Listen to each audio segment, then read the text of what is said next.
Ciao, sei tu che carriffi cose usate, diamanti, anete? Dai che te puttaio. Dai, dai che è bella, Mmm. A me pare una minchiata. Aspetta, sta babbiando, spero. No. È fasulla. Ma vedi che è buono. Vedi che ce l'ha rubato un motto. È spettacolare. Te la che c'è qua? Te la che c'è qua?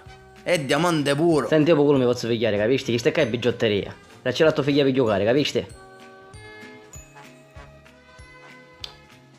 Aspetta, ma mi stai pigliando poco. Aspetta, ti senti pigliare poco. Aspetta, vedi che io ti sto buttando cose buone. Io ti sto buttando cose buone. Te la qua. Chi ti sta dicendo che è un diamante buono? Fa bene una cosa. Te la che c'è qua. Chi esce su buone? Te la che su belle. Chi esce su diamante vere? Vere? E sti quattro pigiuzzi mi dici che è meglio una meneddo. Tu sbatti sto cozzo, amico mio. Chi ci sono originali? Comunque ti stai dicendo che tu sta No, netto senti, te la perché c'è la pigliare. torrasci ora. Ti dici secondo è buono. Non me ne fotte niente, tu mi dai i soldi. Sta netto è buono e mi dai 1000 euro, capisci?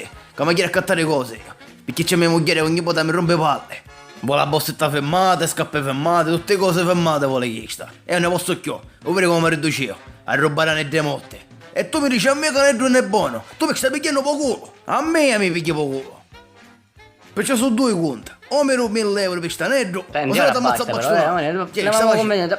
Assetto. Ah, vabbè.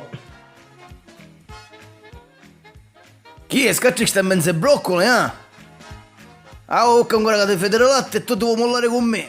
Che fare? Meno questi soldi. Sai, ti rogno. Oh, e che ci voleva?